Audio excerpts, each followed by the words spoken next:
How's it going, everyone? My name is Derek Afasi. I'm the owner of Afasi Financial Group and RetireSharp.com.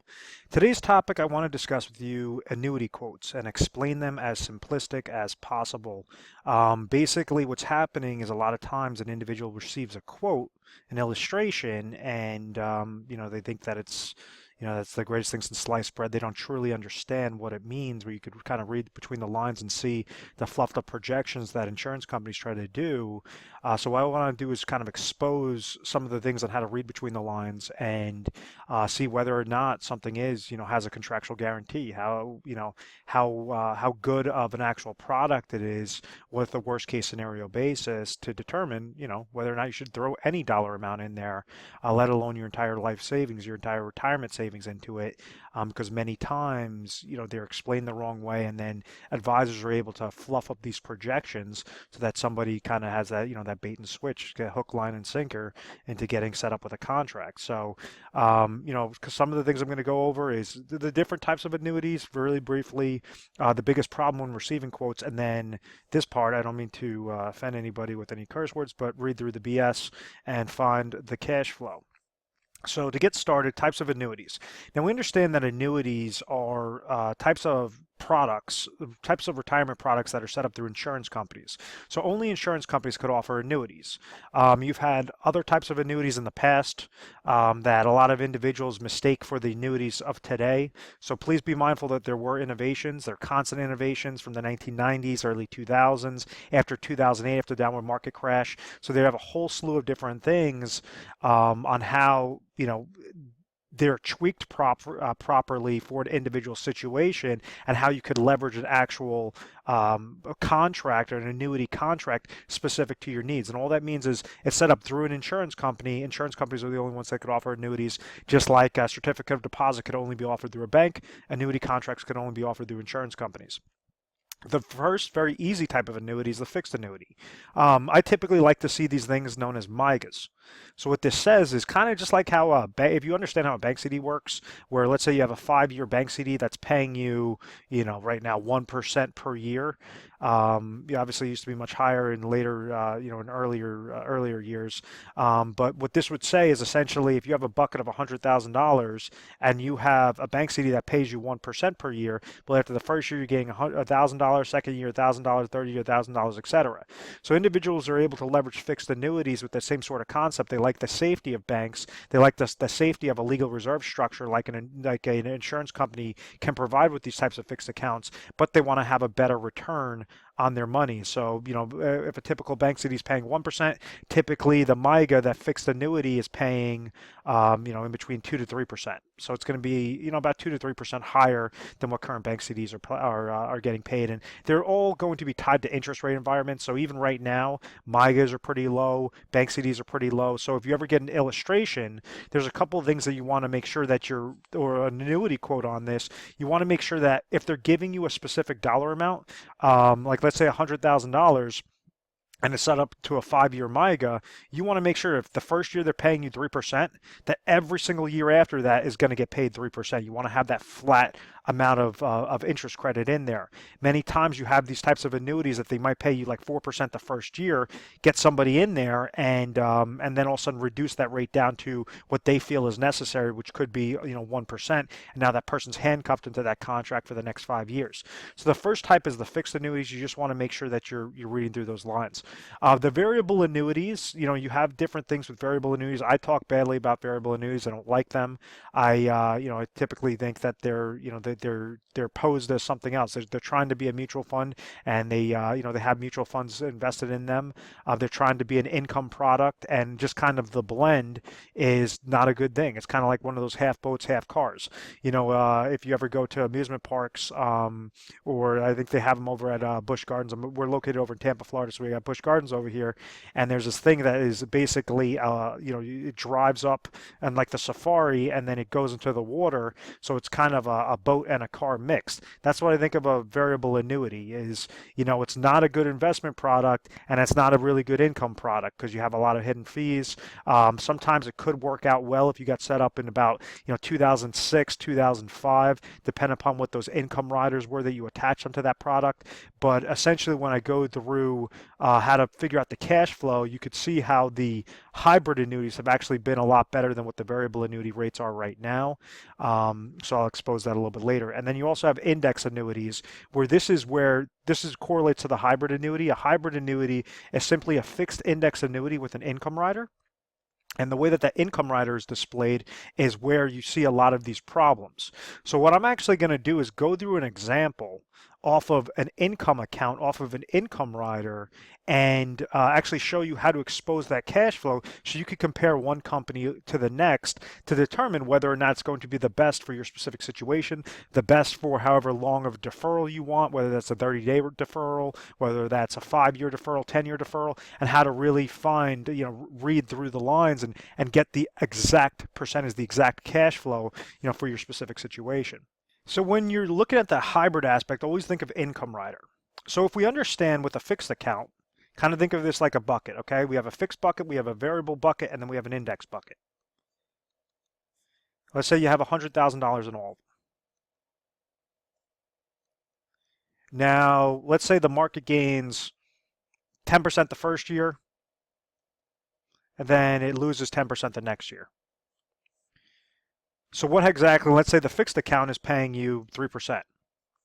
What this means is if the market went up 10%, well, this bucket is going to get 3%.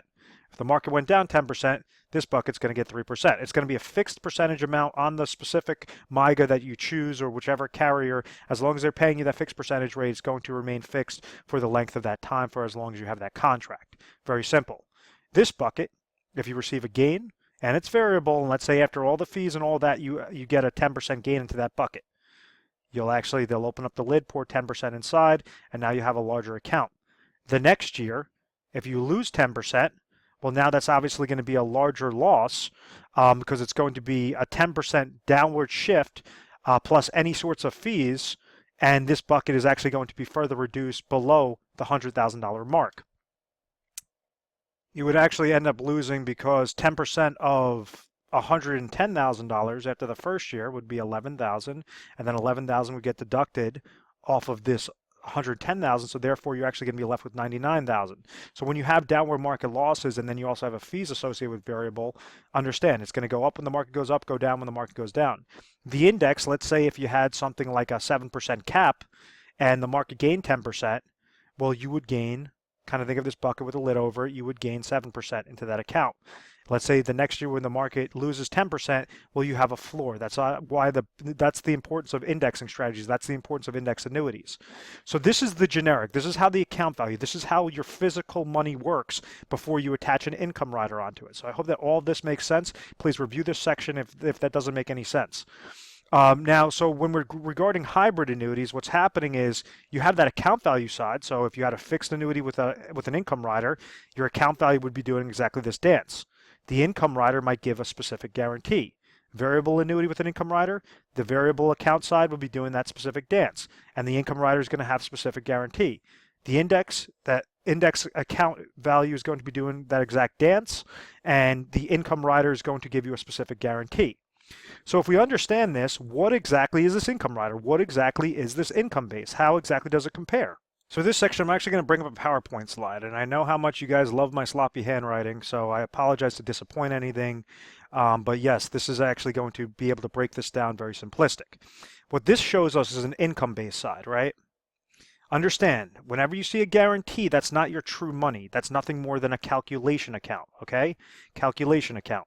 So if you have company A that's giving an income rider with a 7% guarantee, and you have company B that's giving an income rider with a 5% guarantee, what exactly does that mean?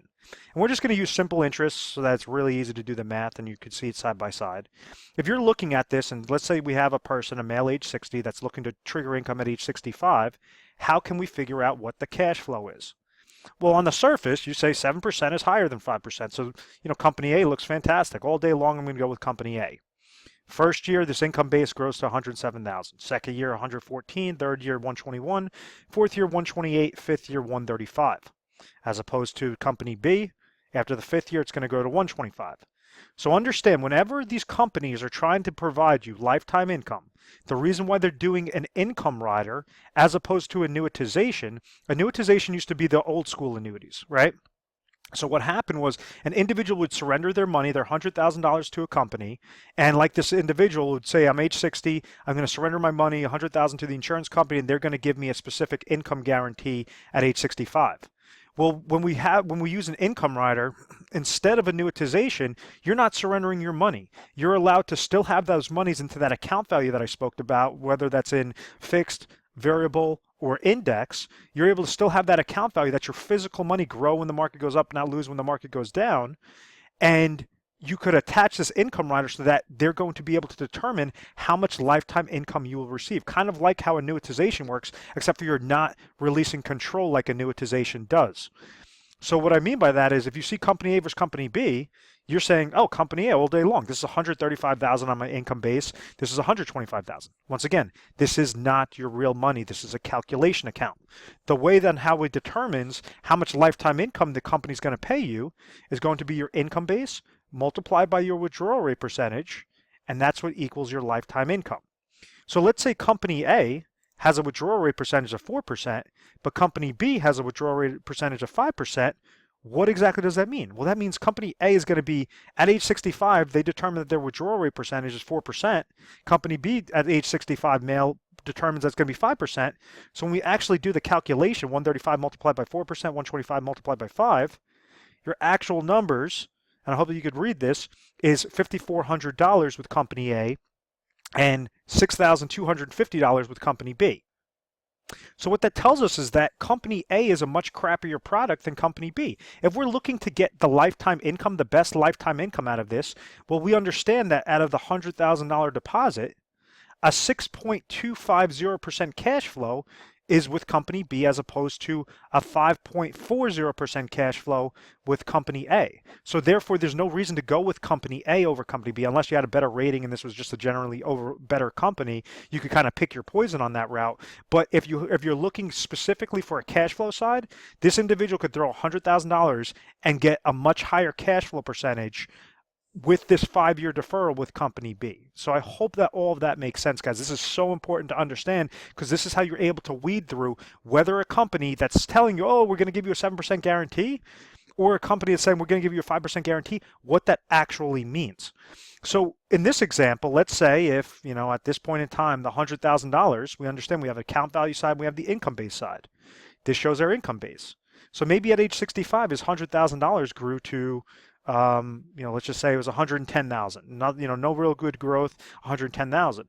And then they decide to pull out. So we understand the income base at age 65 is 125,000.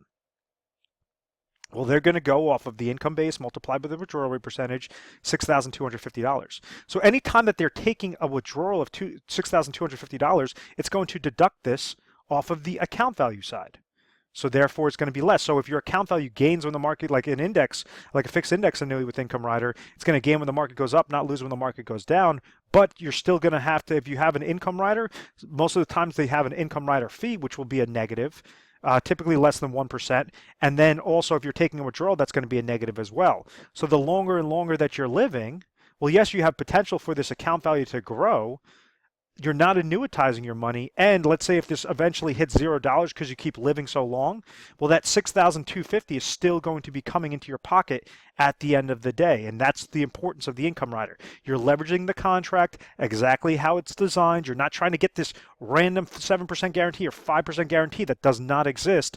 This is figuring out the true value of the contract, the true cash value of the or cash flow of the contract. So I hope that that made a lot of sense, guys. It allows you to read through the BS, find the cash flow, figure out the best way. Now, we're an independent agency. Like I mentioned all the time, we're 24/7 customer service. You give us a call mornings, nights, weekends, holidays, whatever the case may be. Someone will always be there to take your call. What we try to do is help you figure out whether you want to have an income need, what your situation is, how you got to your situation. Do you have certain flaws with your plan, and what do you want to accomplish? So we leverage a whole slew of carriers. We leverage a lot of annuity contracts, pretty much any contract possible in your area, limited to like Alaska, and there's a couple other states that we don't cover. But, for the most part, we want to make sure that any dollar you're placing into a plan, you're educated properly, you're not getting caught up in the fluff, caught up in those numbers. You could actually control, you could set up a specific product and a specific strategy in tandem to make sure that you're accomplishing your goal successfully using the smallest amount of dollars and only as much as necessary out of your retirement savings to accomplish your goals. We also have a bunch of free ebooks. So give us a call at any time. We just set up a whole slew of them. I think we have about 7 or 8 new ebooks out there. So give us a call if you want to have, if you want to have access to some of those where you could expose the cash flow.